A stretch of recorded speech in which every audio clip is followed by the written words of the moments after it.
Oh my god. Yeah. Yeah, I don't like this one, Dawson. Oh man. We're backlogging everybody, so Chat. we just did Dead on Arrival. I don't want to break the illusion for everybody, but we finished Dead on Arrival about 20 minutes ago. Yeah.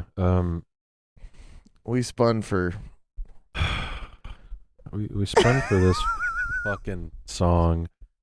Chat, has it ever been more over than right this very second? Because we don't have only 2 songs to talk about today. We have 3. We have three. We have 3 songs. We've never been more I've never been more forlorn. I don't think we've ever been more down than we are right now. Oh my god. This is a travesty. It was bad enough that we got this song, which the song is Irresistible. The song is called Irresistible. I'm quite good at resisting. I'm so good at resisting this one. The song's called Irresistible, and here's a snippet of it. And that's we're right in. Over. We're not doing any intro or anything. and it's over. And we 5-minute episode. We not only have that to talk about, but we also have the Migos remix, and here's a snippet of that one. And it's over. But there's another.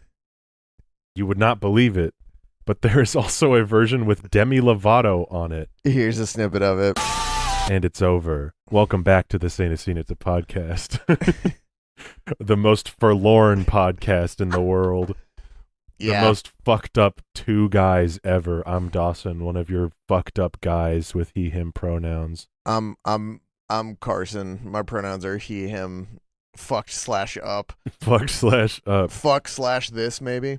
Fuck/this song, I guess. I'm putting my hood up to get comfortable. I'm like, yeah. I have to lock in and find my jihad with this episode. I need to be led to Allah. He needs to guide my pilgrimage to greener pastures after this fucking song. When I'm talking about grading, I'm talking about this song. It's when I'm talking about annoying, I'm talking about this song. Talking about this song. Because we've been over how much I hate this record. Yeah. I fucking hate this record. This record is really bad. This record's really fucking bad. It's really bad. And you guys, Ian is not here yet, if he's showing up tonight at all. And he hasn't texted us back or called us back, so we don't know how long he's going to be. We don't know where he is. So we're just going to record this one without him. This is like the 3rd episode in a row where he's supposed to have been on. It's really funny. Planning things with Ian Joshua Riley is like you just shouldn't. You just shouldn't do it. There is a chance he'll show up, and if he does, fantastic. There's also a chance one of the billion other things he has going on in his life is currently taking up his time, which is not his fault. He has so much going on. No, it's not his fault. But yeah, no defense of this album this time around. Like we had with fucking Kids Aren't All Right. No, so sorry, American Beauty, American Psycho defenders. You're just getting the Psycho this time. You're just getting, yeah. You're no Beauty this time around, only Psycho. Absolutely not. Yeah, we're just gonna jump right into it because we're just delaying the inevitable by fucking around with this one. This song fucking sucks, and so do the other 2 versions. Bad. It is. I heard that. Well, no, we won't get to that yet. Then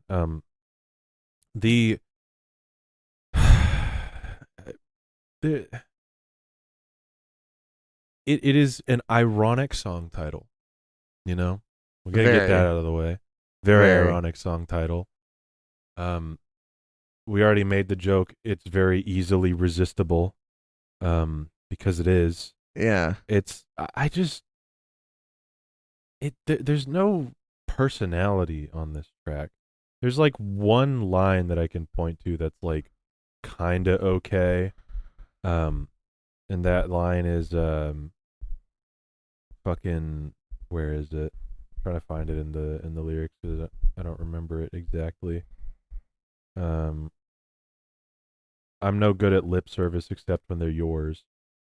But then he immediately ruins it by saying mi amor. And it's not like it was Ugh. a heater necessarily to begin with, but I heard that and I was like, that's something. No. That's cheeky, I guess. And then he goes mi amor, and I'm like, Oh man. there's too much French in this song. Cut it out. There's too much French in this song for sure. And I gotta ask, what is this guy's deal with French, huh? Because I don't know. in that one fucking song of theirs that sucks. What is that song called? You're gonna have to be a little more specific. Stay frosty royal milk tea. Oh yeah. Yeah, he goes he says Tout résistant. de resistance. All right. Yep. Ian is just about to leave, so we were right in starting this episode. Okay, cool. Yeah, I hate the lyric, you look so Seattle, but you feel so LA. And they repeat it so many times. They wrote that and they were like, yeah, that's a good one. This is a song where when people bring up this band being more embarrassing than Weezer or Green Day, I get it. I'm inclined to agree. Yeah. If this is the song we're judging off of. I gotta ask, like, in your perspective, 2015, you're in middle school? Don't remember. I graduated high school, so I 15. Let's see. I graduated high school in 2018. So I was either freshman? I was probably a freshman. Yeah. Okay. What do you remember about pop music at that time? I remember a lot freshman of my year in high school. What's going on? Year, a lot of my opinions were filtered through a dose of Buckley. What is a dose of Buckley? Terrible YouTube channel, really shitty guy. But okay. I watched him a lot because he was like basically my first exposure to music criticism. Okay. Sure. He's just a miserable person, and like kind of racist, sexist as well. Sure. We all have our first favorite racist, sexist YouTube channel. Exactly. Don't worry about it. And it's not like I took that channel and fell down like an alt-right pipeline or whatever. I just like, I was just like, this guy is talking about music in a way that I've never heard anybody talk about. So I'm going to agree with everything he says and parrot his opinions as my own. Sure. Because I was a fraud at 15. No one was calling you that. You're 15. It's not that big of a deal. I'm calling me that retroactively. Sure. But yeah, so Buckley fucking hated music in general, basically. Like he put Ain't It Fun by Paramore on a worst list, which is absurd. Like, are you insane? Like, is what that is. Do you wake up in the morning and smile? Yeah. Have you smiled in your life before? Have you smiled today? And like this was even more frustrating looking back. The reason he didn't like that song is because the line "Ain't it fun living in the real world?" and he was like, "Haley Williams, you don't live in the real world." And it's like, yeah, that's the point of the song. She's talking to a guy who now has to live in the real world. Yes. The point is that it's not fun living in the real world. Yes. And he was like, "It's not fucking fun living in the real world." It's like, yeah. Did you listen to it? Yeah. It might sound fun. But you agreed with this man. But at the time, I was like, oh, yeah, fuck Paramore. Because I didn't know any better. How dare you? I know, right? So I had the general overarching view that pop music in general was just terrible. But he didn't really mention Fall Out Boy that much. Sure. So, but what I'm saying is like, but that means that when Anthony Padilla tweeted that he was listening to the Phoenix, and I saw him do that, I was like, this is a YouTuber I like. I think this was around when that song came out. So I listened to the Phoenix and I was like, I don't know if I'm fucking with it, but Anthony likes it, so I'm going to keep listening to it. Right on, yeah. Anthony's got great music taste. Anthony loves the Cowboys. Anthony is very cool. He's goated. I may disagree with him on the Phoenix, but hey, I like it. Future guest of the pod, I hope. That would be sick. Yeah, that would Imagine be awesome. we land Anthony Padilla. It'd be great. I'd love that. Yeah. But so I knew like around this time, because this was when Centuries was blowing up. This is when Uma Thurman was around. I remember having even though, because I think Buckley talked about Uma Thurman or Centuries and was like, this song is terrible or something like that. That's not how he sounds at all. His voice is really annoying. But I remember I was told not to like Uma Thurman, so I didn't. I was told not to like Centuries. I still kind of liked it. So pop music, I was kind of coming around to it. Yeah. At that point, I was like, I've spent these years being a hater. Sometimes there's some good pop songs out there, Sure. And I don't agree with my picks now, as I had back then. Mm-hmm. But I was entering my music liker era. So yeah. But I still wasn't super duper aware of all of the stuff that was hitting the charts.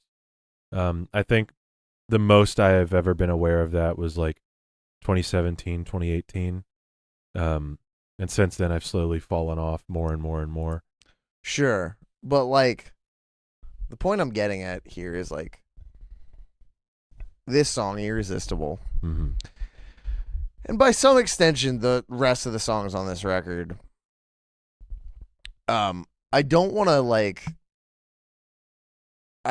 to say what were they cooking, because like that implies that they were cooking. Mm-hmm. For better or for worse, there's nothing from this era that I can compare this to at all. Yeah. As far as this band goes, I suppose. I mean, they're definitely trying to hit a larger sound, I guess. Sure. Which they kind of did with Save Rock and Roll. But this is like, they didn't have the production quite right on this one. This album sounds fine. Oh, disagree. It's just like it sounds standard, I guess is the word I'm looking for. Like, it's not too much high end. There's like it sounds like it's hissing at me. Yeah, but that was like normal for the time.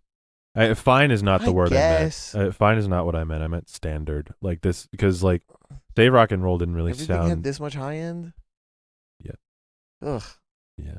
For those of you who don't notice things like that, which I can only assume there's some people listening who don't, but like, go listen to this song and tell me like you don't just hear like a constant like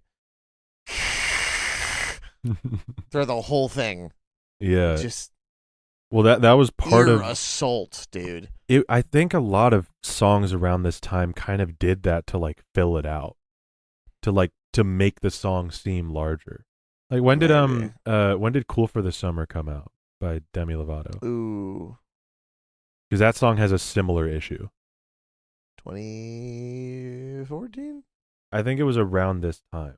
But that song has a similar problem, and a lot of songs did back then. And it's like, that's just how, as far as I'm aware, that's just how a lot of pop production was. Yeah, I mean, I guess so. If I'm really thinking about it, yeah, that's probably it. It's just funny that like, and once again, for better or for worse, this song has kind of stood the test of time. It's for worse, in my opinion. Yeah, for worse, yeah. I mean, it's a timestamp into music sounding like this. Mm-hmm. There's plenty of things that were on like the alternative charts, like that fucking Fits in the Tantrum song kind of sounds like this. Mm-hmm. There's like a couple songs like that where I'm like just immediately thinking of that when I hear this. Mm-hmm.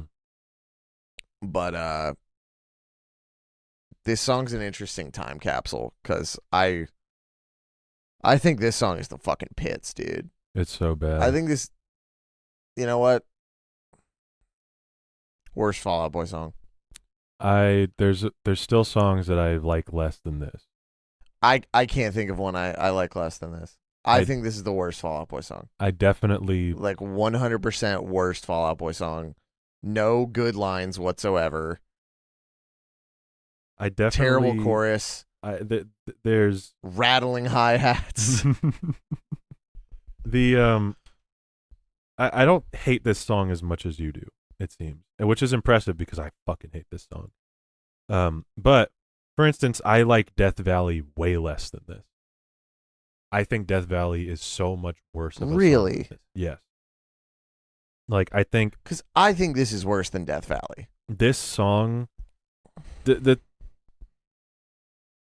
What makes this song so bad, apart from the production of the time, is just, like, the lyrics are bad, but they're not, like...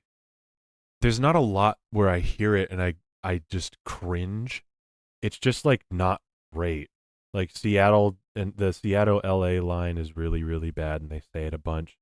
I love the way you hurt me, baby. I've heard that a fucking billion times. Yeah. It's just not there's nothing remarkable within the lyrics, and there's nothing. I guess the closest thing you could say to remarkable that this song hits is the melody in the chorus, but it's so standard and, like, yeah, of course it gets stuck in your head because it's the one word is being stretched out like that. So yeah, but it doesn't. I mostly just feel like a little upset when I'm listening to this song, and I'm not actively wanting to die like with Death Valley. Like, Death Valley it's bad in a sense that's like, I have no clue what they were cooking. Here, I kind of get an idea of what they were going for. Opposite for me. Yeah. I think Death Valley has... Death Valley's baffling. Don't get me wrong. Death Valley is bad and baffling, and, like, it's like all the worst EDM trends of the time in pop music, executed very, very poorly. This, however, is like the, like, pop, when pop was, like, fusing itself with, like, trap EDM, like the, like, Atlanta rave stuff or whatever. That's why they got Migos on the remix. Yeah, for sure. This song, it's not baffling.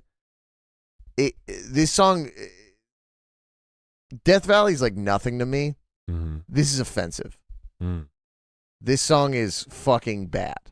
I think this is the worst it gets for this band.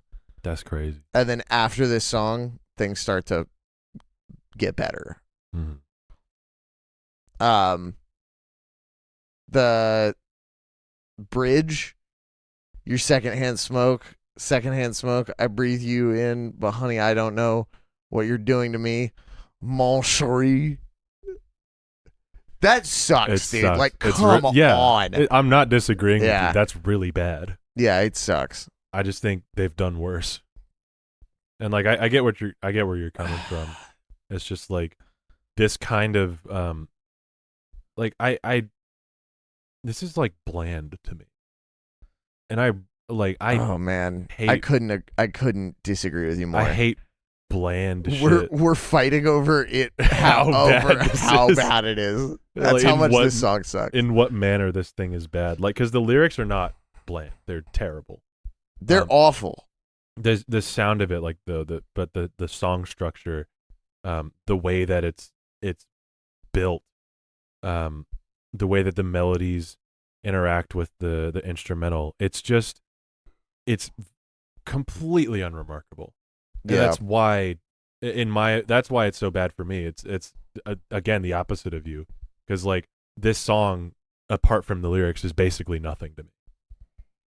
Just because there's nothing to latch on to. It's like, with a song like Death Valley, there's so much bad shit going on that I can latch onto that and be like, that's fucking terrible. That's the worst shit I've ever heard in my whole life. And, like, it's hard for me to work up that kind of, like, rage, I guess, for this, because there's nothing there.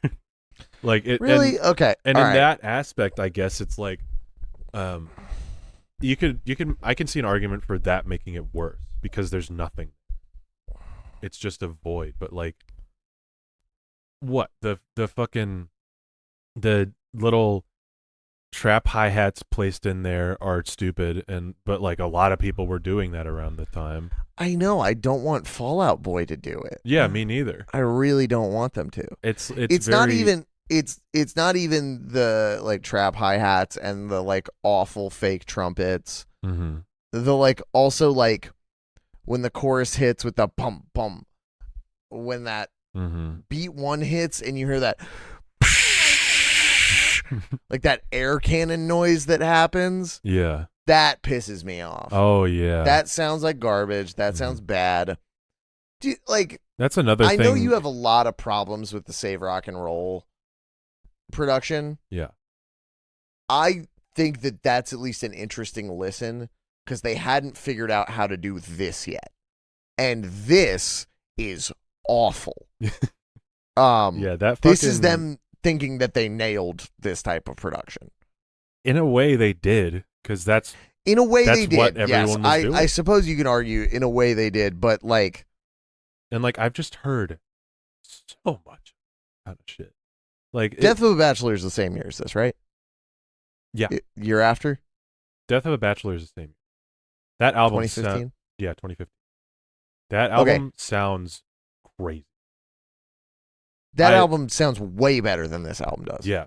Death of a Bachelor is produced so well. It's insane for how some good reason that record sounds. It's like I don't like a lot of the songs on that record. I have been considering picking it up on vinyl just because it sounds so good. And the good songs that are there are bolstered so much by how good the record as a whole sounds. I made Dom listen to Emperor's New Clothes the other day. Yeah. And Dom was like, this shit slams. I'm like, yeah. I know. It's so good. And like to think that a band in the same like scene basically as Fall Out Boy was putting out an album that sounded that good, and then Fall Out Boy is putting out this shit, which like, don't get me wrong, sounds bad, standard for its time. Like, they could have been doing so much better. That's what I'm saying is like, I don't know if this is standard for its time. Mm-hmm. I think choices were made on this that were not made on things like Death of a Bachelor and some other pop music that was going around at the time. Choices were made on this that hurt it actively. Yeah. And make it a way harder listen. Well, for instance, that psh in the chorus, a lot of songs did that. Sure, but that like if you're talking about like white noise like effects like impacts and stuff like that, like this is like a fire extinguisher going off. It's different from just white noise. Like, well, that's inherited from like EDM and like rap EDM that was going around at the time. Like a lot of songs would do that, and so like that was popular. People wanted to emulate that. They put in the fucking fire extinguisher noise, and like I guess the way it all comes together might not feel like standard to you, but like all the choices they make, I see where they're coming from with those and why they did that. Okay. Yeah, I don't know. Yeah. I see what you're getting at.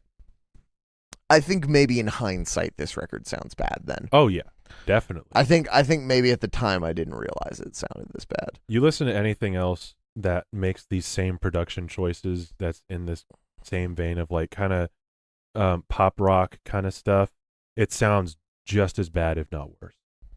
I'm sure, but we just talked about Death of a Bachelor, and that record sounds fucking great. So I don't understand why. Well, that's an exception. I think it's the same producer. That can't be true. That I think cannot it is. be true. I'm gonna check. I think it's that fucker who we always make fun of. Jake no, this is Sinclair. Butch Walker. Yeah. Oh, Jake Sinclair is also on this. Jake Sinclair is on this. I don't think he did Death of a Bachelor though. He's worked. Oh, he did. He did Crazy Equals Genius. Jake Sinclair. He did Emperor's New Clothes. I told you. I told you. How do these sound so fucking different then? I don't know. What happened? Was it Butch Walker? Dude, I don't know. But Butch Walker fucking He's also worked with Panic at the Disco. Hold on. What is going on here? Which Bushwalker songs are Panic at the Disco? He did a Miss Jackson demo. He fucking did This Is Gospel and Girls, Girls, Boys. And then, okay. Sounds like I'm not crazy, Dawson. No. But they still sound so different. And I'm standing by what I was talking about. Like the fuck, Brendan could have just given them different directions. Sure. Like having a producer on something is not a guarantee to make it sound the same as everything else. Maybe because maybe those two guys were hot at the time, and Fall Out Boy wanted them on to make them sound like everything else. Sure. And then Brendan brought them on because they were hot at the time and wanted it to sound good. Sure. Which they're definitely capable of doing. They're definitely capable of doing it, yes. Producers on Emperor's New Clothes is just Jake Sinclair. Yeah. That's insane. Don't gesture like you've been vindicated. My point still stands. All right. Can we move on? Can we fucking I don't have much to say about these lyrics other than like the way that what the hell's happening here? The way that the words all your flaws are aligned with this mood of mine flow. Mm-hmm. Real terrible. I really don't like how that comes out. You ought to keep me concealed just like I was a weapon. Ugh. I'm cringing. This one might be a battle, might not turn out okay. You know you look so Seattle, but you feel so LA. Yeah, might not turn out okay is really funny. It might not turn out okay. It might not turn out okay. It might not turn out. It might not turn out the way you wanted to. It might not turn out okay. Also, at the start of verse 2, I'm gonna get you to burst. And the fact that Demi Lovato, I'm gonna make you fucking come. Did you see the Madam Web thing? Oh man, this is gonna be so old news by the time this episode drops. Yeah, but like, it's the so Madam Web JOI. It's for those who forgot by this point. Fucking Dakota Johnson. Sony had Dakota Johnson film a promo for Madam Web. That's her. They're basically trying to do like a cum hypnosis on you. She's like, my character Madam Web can see the future, but I can also see the future, and I predict that when you see Madam Web, you're gonna love it. And you know what? I think you're gonna see it again. And I've seen so many tweets that are like, I watched this video, blacked out, and woke up with 2 Madam Web tickets. I saw one that was like, if they do one of these with Sydney Sweeney where she counts down from 30 and calls me a good boy, I'll see the movie 10 times. Who knew that the market Sony was missing was Gooners? That could save their universe. That could save their stupid. That could save their stupid Spider-Man ripoff universe. Fucking dumbass Spider-Man universe without Spider-Man. Oh, just fucking get all their actors to make JOI videos. And they'll just make $1 billion. They'll make so much. I saw another one that was like fucking Sony to Dakota Johnson, and it's that clip from Dune where they tell Paul to use the voice.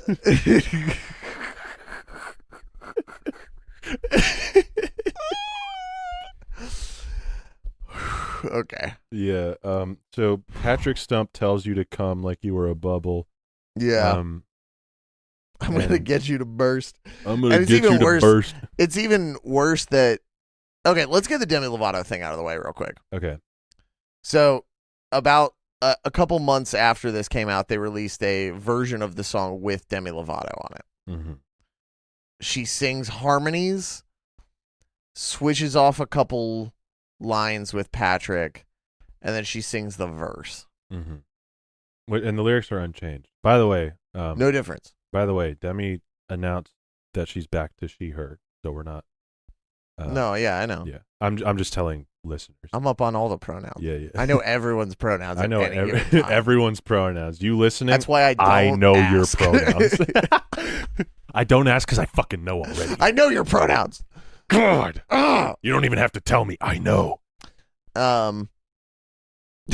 What were we talking about? Oh, Demi sings the bridge, and that's basically it. Yeah. Like, she's not doing a whole lot. No, it feels like she's in a bra for a lot of the music video, which is, I suppose, interesting. The video is fucking terrible. The video's really bad. It's but okay, all right. So they're using Patrick's original vocal track. Yeah. In this, they're not using, like, Patrick didn't re-record anything. Mm-hmm. So when she's switching off lines with him in the second verse, and she says, "I'm going to get you to burst just like you were a bubble," mm-hmm. you can hear, like, Patrick breathing like he had just finished that line when he goes into "frame me up on your wall just to keep me out of trouble." Yeah. And it sounds fucking bad. It's so messy. It's like, it sounds really terrible. And she, like, clearly recorded it on, like, a very different microphone. Mm-hmm. It sounds like a mashup. Yeah. Like a bad one. It sounds like a fan-made mashup. It sounds like a fan-made mashup. It's an official remix that they put out, which is crazy. Yeah. So, I mean, the Demi Lovato version is just, like, marginally worse. I don't think it changes my score either way. I have no feelings toward it that I don't have towards the original. Yeah. I don't think it makes it better. Her voice is good. She's got a great voice. Got a great voice. She's got a great voice. The boy, awkward... howdy, is she a sexy lady? I'll tell you that much. What? What? A crazy thing. Not a crazy opinion to have. It's just that's a funny. Listen, man. If I'm gonna keep living till I'm 80 years old, I gotta be a public freak. You gotta let me. You can't hold back how much of a freak you are. You know what I'm saying? You gotta be a freak, I guess. You gotta be a public freak. Very, very clearly, PR stunt, publicity thing. Yeah. Just threw her on there for the funniness of it all. I guess let's rate both of them at the same time. I'm gonna give this a 3. I feel like I know your score.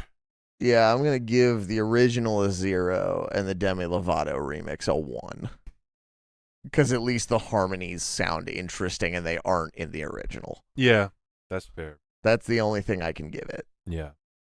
So, now we have the the Migos remix. The Migos and Zaytoven remix. Zaytoven. Zaytoven. Yeah, I was hopeful going into this. I'm gonna be honest. Just because at this point Migos was good. Yeah.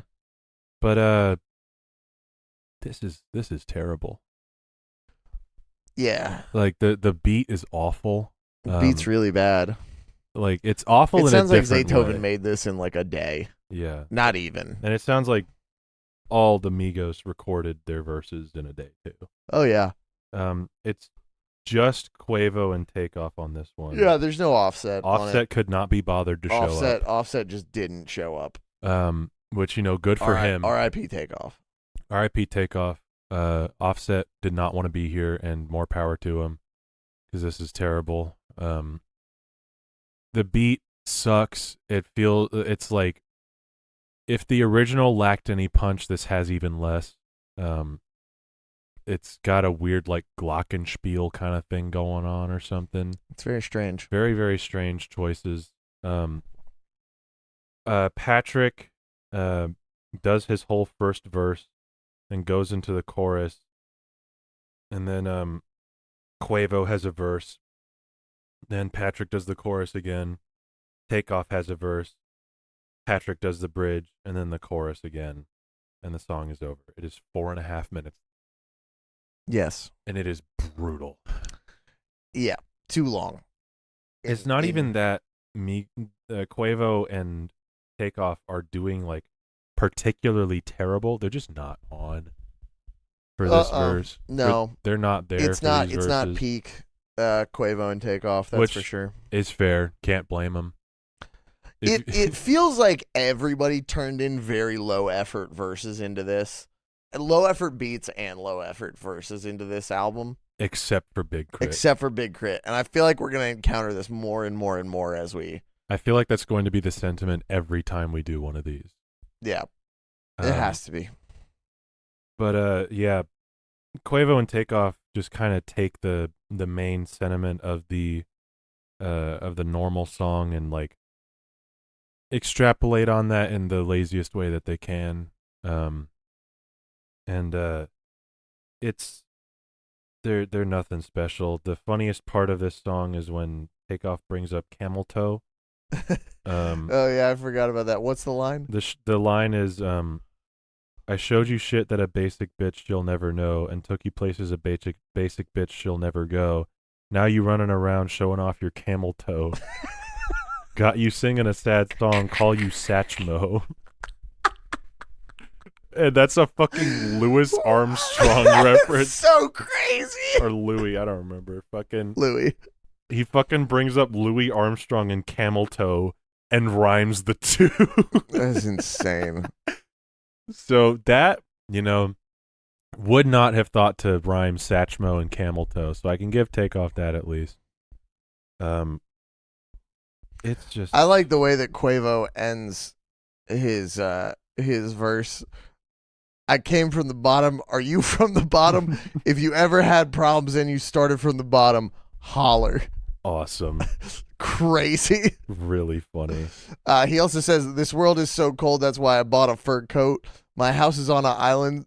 You gonna need a boat.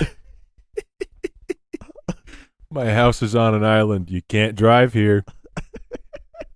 Gotta get a boat. You gotta get a boat. You gotta get a boat. The annotation on the started from the bottom thing is one of many allusion to Drake's hit Started from the Bottom. Quavo's proud of his rise to the top and hopes others are as well. Wow. I'm so proud of Quavo. He begins his verse by saying, "You hurt me one time, then I love it. One time. You hurt me 2 times, then fuck it." And it's censored, by the way. In the song. In the song, yeah. I think it. they thought they had to turn in a clean version. Which is really really funny. Really funny to think that and then bring up camel toe. Now you going out showing your camel toe. Fellas, don't you hate it when your girl goes around showing camel toe? Showing her camel toe. God, I hate it when my wife goes around showing camel toe. I hate this bitch showing. I hate my wife. God. Showing her camel toe. Showing her camel toe. Yeah, this is this version is just not worth it. The Azalea Banks one at least made us laugh with falling out the coop. Yeah.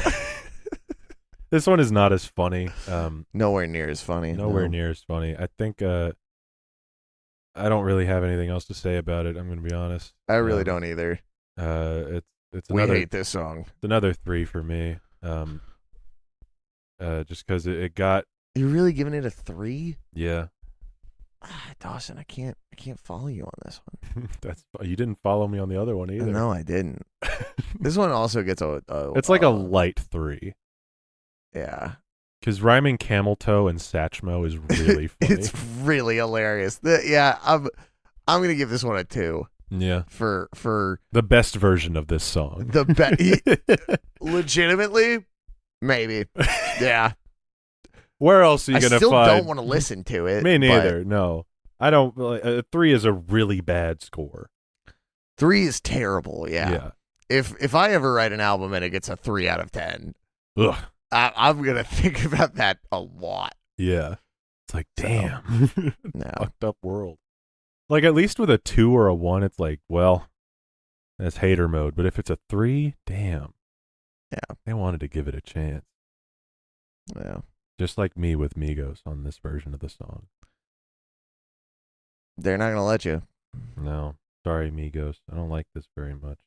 Yeah. I'd wager they probably don't either. Yeah, no, I don't think they remember it. There's no that way. Too. There's no way, especially because like, I think around Culture 2 they said that like they write entire songs in 45 minutes. I bet this was 10 minutes. Oh yeah. So There's no way. There's no way. So yeah, that's Irresistible. Shorter episode than usual, but we also only talked about the music basically. Yeah. So god damn. Yeah. That's those. I don't think I have anything more to say about any of them. They're just really, all of these are really bad. Yep. If you're an Irresistible enjoyer, tell me why. And I might disagree with you. Find God. Find God. Get your heart right and find the Lord. Yeah. All right. Thank you so much for listening. If you're still listening. If you're not listening, this episode's only like 40 minutes long. Come on, man. Yeah. Follow Carson and I's bands at the Callous Dow Boys on Instagram, at Callous Dow Boys on Twitter. Follow my band at Bummer Hill on Instagram, at Bummer Hill ATL on Twitter. Follow the podcast at The Dreaded Wheel on Twitter. Subscribe to our Patreon for only $5 a month. You get more episodes and our eternal gratitude. And let's spin that damn ass wheel and go get Cookout and then record another episode. with Ian Joshua Riley. I'm saying it now. If he doesn't show up, I'm not going to say what the consequences are because there's still a chance he doesn't show up. There's still a very high chance. Still a real chance that happens. All right. Let's spin it. Oh, did you take Irresistible off? I did. I took Irresistible off. Oh. This is what I think. Yeah, this is expensive. Wilson, expensive mistakes. From Mania. Oh my god. Chat. Guys. You see what we're fucking doing for you. You see what you're putting us through. Oh my god. Okay. Oh, Lord. All right. Well, tune in next time to hear us have a mental breakdown. Bye. I don't even know what this song sounds like. Me and neither. I have listened to this album like 10 times this year. Awesome. This past year. All right. Bye-bye. Oh, if I could find the... Oh.